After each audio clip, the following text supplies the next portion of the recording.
Ladies and gentlemen, AIMExpo's open mic continues on the disruptive thinking stage with the co-founder and CEO of Ownex, Max Materne. Thank you. That couldn't have been better intro music, so thank you very much for that. That was absolutely incredible. So I know a lot of you guys in the audience, either because I worked with you in dealerships for 17 years or through work with Garage Composites. But what I'm going to be doing today is actually showing a research project that I've been independently doing with my partner Danny French for the last 3 years. The whole goal was to understand customers more effectively and what gets them to come back and what kind of drives life cycles. So this conversation really is around ultimately the life cycle of the customers. Let's get over to that. Now, when we studied life cycles, what we were trying to do was identify from the very first purchase, when they purchased the motorcycle or the side-by-side for the very first time, how do they re-engage over time? And so this is kind of our ideal life cycle, what we're trying to get with every single customer. That starts with the major unit purchase, then turns into the first service, into annual services after that. We get them back over and over again. One thing that stood out in the data, which actually aligns with some information I heard at MIC recently, was apparel purchases taking place around 3 years, and we're seeing that same exact trend. And then finally, a third annual service. This is what we're trying to do with every customer that comes through. The interesting part, though, is that after we studied 50,000 life cycles of customers, we noticed that most of the life cycles look something like this, which is where they come in, they build value, but it kind of stalls out.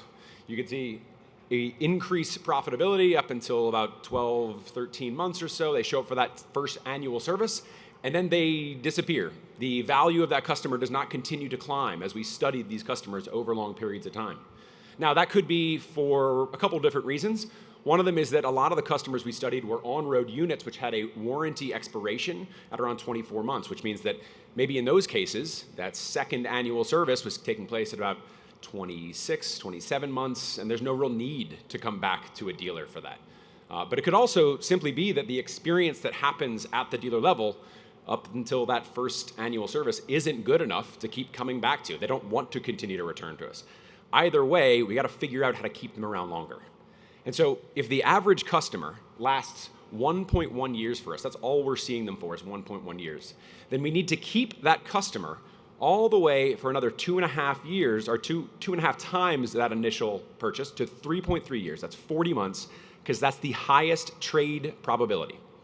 So of all the studies that we did, all the customers that we saw a repeat purchase for, they buy at 40 months, but we only keep them for this first 1.1 years.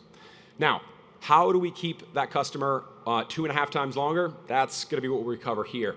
Before I get into that, though, I do want to point out, when we saw the 40-month mark show up in the data, we thought that was interesting because we had always been told, we always believed that the trade cycle happened in 24 months. We would see a new purchase every 2 or so years, and that has extended. That is longer now. And when we started diving into why that's true, we started looking at financing data. Most of the customers we studied financed for a total of 60 months. That's a 5-year term. Now, if we look at the balance and the value over time, we can see where we've got positive and negative equity. And the important thing is at 40 months is right where the customer has about 20% equity from the original purchase price. So it creates this incredible sweet spot where if we traded the unit at that point, that 20% becomes the down payment. We refinance for the same monthly payment and end up with an entirely new unit, which starts another life cycle for us. So this then became the goal, was ultimately, we have to just keep the customer 3.3 years. That's the sweet spot. How do we keep them engaged throughout that entire thing? Now, when I show you the average before, this is what most customers went through in the 50,000 we studied. And if our goal is to keep them all the way through the life cycle where they end up here, where we're keeping them through their second annual, their third annual apparel purchases, and the next purchase, that's not just customers we need to make up or hope we figure out how it happens. Those customers exist in every single database. Those are what we call our loyal customers. Those are the best ones that the dealer has. They're the ones that show up. It's the ones that when you ask a dealer, who's your favorite customer, the one that comes back often, that you engage with a lot, that is clearly a promoter of your store, we know who those are. But usually we'll list 5 or 10 that come to mind. There are thousands in each dealership. Now there's also, we call the average customer, the neutral customer. That's the customer who we can keep, we can continue to build, but we're not really showing them that love that keeps them coming back over and over again. And then there was a very large group of customers that we call vulnerable customers. Those are the ones that are not returning after the initial purchase. They're coming from further distances, maybe they're having bad experiences at first, and they're joining, but they're never returning. Now, the most important thing with this data is to recognize that the profitability of each of these are vastly different from each other. So these are our averages right now. The average neutral customer is creating $3,500 in profit for the entire life cycle. So that's not just the purchase of the unit. That's when they come back for their annual services, when they buy additional apparel or work with us. But also we need to look at the loyals are 7,000. They're 2.5 times as profitable as the average customer ends up being. So this is a smaller group of customers that if we pay more attention to them, we can improve their experience, improve their profitability, and bring more people into that subset of loyal customers. Now, I want to show you how we actually did some of this research and how we identified loyals so that when you go back to your store, you can kind of start to think about how we find those. And so when you think about any DMS, they're broken into 3 different groups, just like our dealerships in this are broken into sales department, parts department, and service department. Even the databases inside of DMSs are broken into 3 separate systems. The data is not all stored cohesively across all of it. So when we're trying to gather that data together, it creates a couple problems, and it's hard to see a full life cycle. So what we built was a software that allowed us to do this.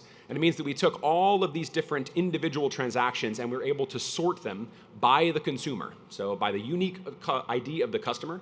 And then we sort all of that information based on when they purchase a new vehicle. So the reason why we did this was because customer lifetime value is used in a lot of other industries. And it's usually a way of saying, for the 10 years the customer has been on our database, this is how much profitability they brought to us, or how much they engage with us, how loyal they are.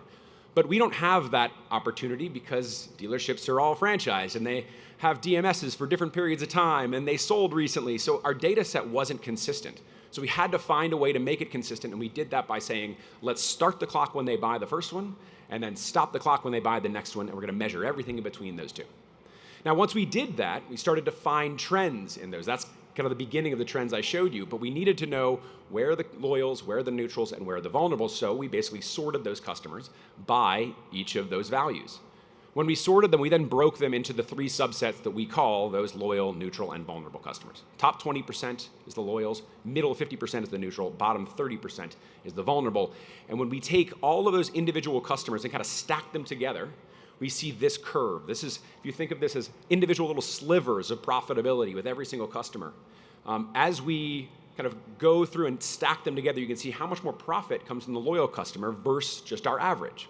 So the reason I bring all this up is if we think about how we are making adjustments and decisions right now on how we change our dealerships and who we affect, think about 20 clubs. I love them so much. I'm parts of many of them. I grew up the industry being in 20 clubs, but we talk about the average. And the average is here. This is the average customer. And that's not necessarily the customer we want to be talking to.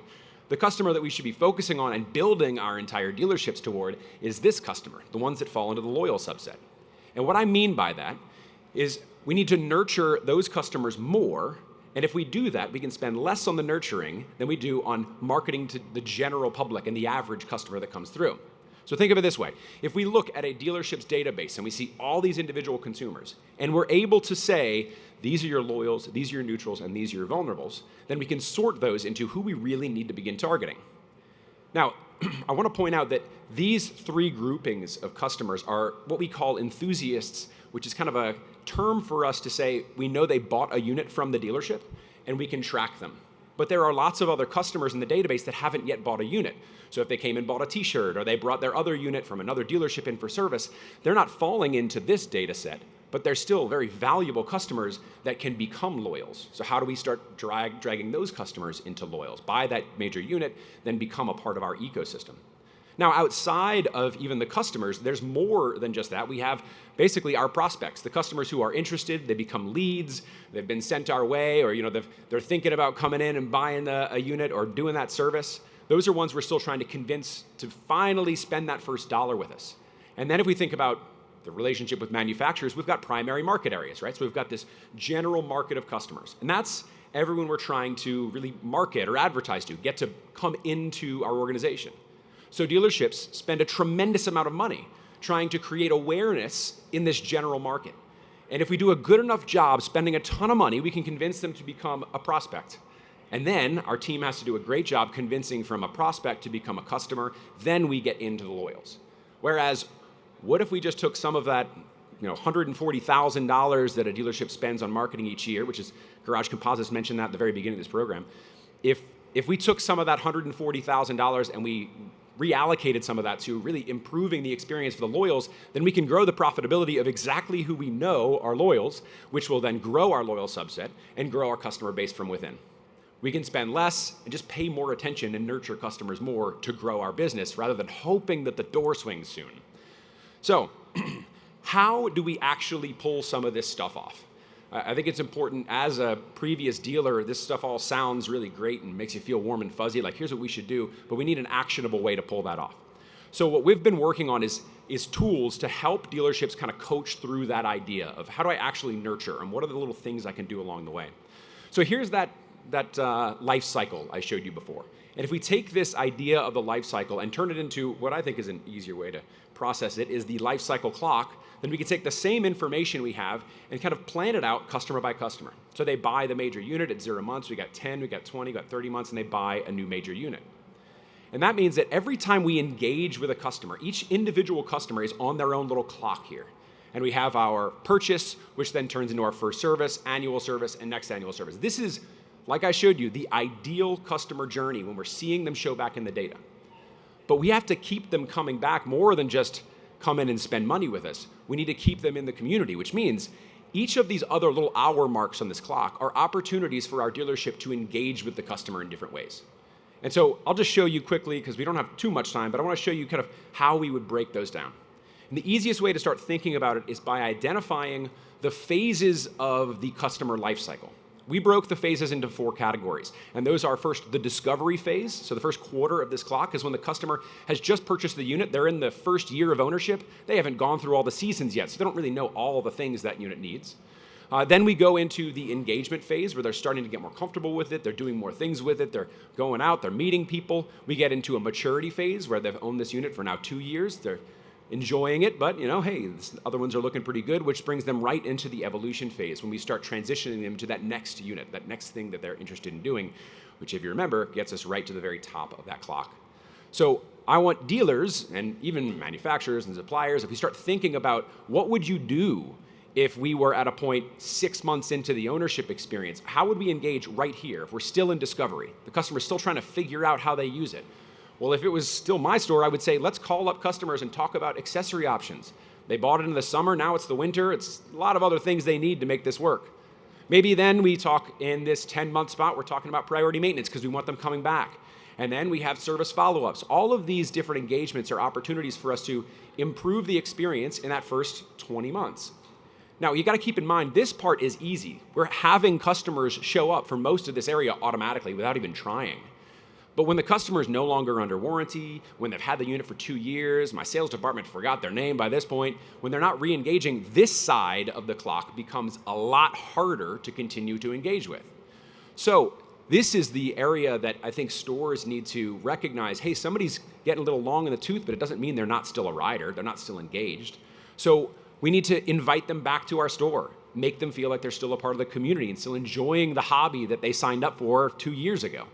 And how do we make sure they're still feeling loved and supported as we go through the rest of the cycles, ultimately to get them back into that new unit and that evolution phase. Now, if we think about this clock, remember, this one clock is an individual person. This is just one customer inside of the dealership's entire database, which is tens of thousands of customers, all experiencing different phases of their life cycle. That's complicated. That's why we had to build a software just to be able to study it. But think about how you're currently spending marketing dollars. Almost every store that I kind of looked at before we came to this is running this exact same promo, which is 0% for 30 months. Real exciting promo. Doesn't everybody love that one? But if you think about who this is appealing to as far as the phase of the life cycle, it's actually a very small subset of your customers this even matters to at all. Not just that, if you think about the loyal, neutral, and vulnerable subsets of the customers, there's very few of them that are even going to come back based on that. So you're spending all this money to identify a tiny group of your customers and hoping that actually hits. So a way to change this, disrupt the thinking we currently are having, is to look at our customer base, identify where they fall, find our loyals in that subset, and say, where are you at in the lifecycle clock? What's the important step that you're at that we should re-engaging with and making you feel important? And that means that we're not reaching out just by the sales department saying, hey, we're really excited about buying that next one, right?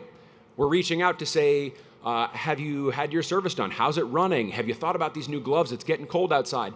Different areas from the dealership, making them feel like they're a part of the community, not just a thing we're trying to sell a bunch of toys to.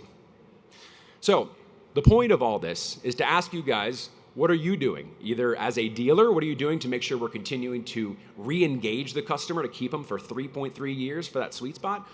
Or as manufacturers or vendors or suppliers, what can we do to help dealers better re-engage customers throughout that entire life cycle? And this idea is what has become our project, which is Ownex. Ownex is meant to be a way for us to talk about this conversation, for us to coach dealerships and coach manufacturers on improving the ownership experience over time. And if you're interested in talking about this, or even if you want a recording of this video with worksheets that are meant for dealerships to use and start the conversation, drive the conversation, go to this, put in your email in the newsletter. We're sending out every month more insights we find from this research. We're just trying to get the message out so that the entire industry, like Jay had mentioned earlier, Jay Davis with NPDA, he mentioned how we need to really unite to be able to change this and think differently and bring it forward.